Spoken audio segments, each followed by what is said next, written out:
السلام علیکم ورحمۃ اللہ وبرکاتہ۔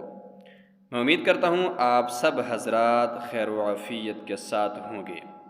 آج ہم نورانی قاعدے کا 13واں سبق شروع کرنے جا رہے ہیں، اور آج انشاءاللہ حرکات والی یہ تختی بھی مکمل ہو جائے گی۔ اور حرکات والی تختی کے اندر ہم نے جو مین پوائنٹ سیکھا تھا وہ یہ تھا کہ حرکات والی تختی کو نہیں کھینچا جاتا، اس کو ہم لمبا کر کے نہیں پڑھیں گے، اور یہ لفظ حرکات والی تختی کا لفظ جہاں بھی آئے گا تو ہم اس کو لمبا کر کے نہیں پڑھیں گے۔ پورے قرآن حکیم کے اندر یہی رول رہے گا، یہی طریقہ رہے گا۔ آئیے 13واں سبق شروع کرتے ہیں۔ بسم اللہ الرحمن الرحیم۔ صاد زبر صا، صا زیر صی، صاد پیش قو، صا صی صو، ٹھیک ہے۔ سین زبر سا، سین زیر سی، سین پیش سو، سا سی سو، ٹھیک ہے۔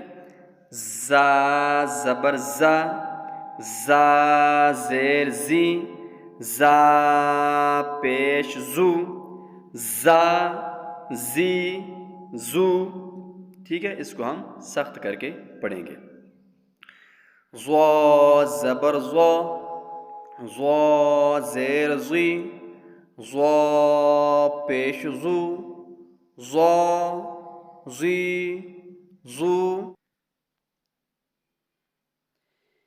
ذال زبر ذا، ذال زیر ذی، ذال پیش ذو، ذا ذی ذو۔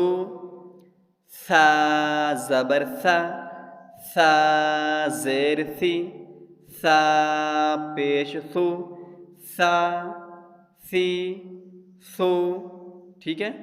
اسی طرح فا زبر فا، فا زیر فی، فا پیش فو، فا فی فو۔ وا زبر وا، وا زیر وی، وا پیش وو، وا وی وو۔ با زبر با، با زیر بی، با پیش بو، با بی بو۔ میم زبر ما، میم زیر می، میم پیش مو، ما می مو۔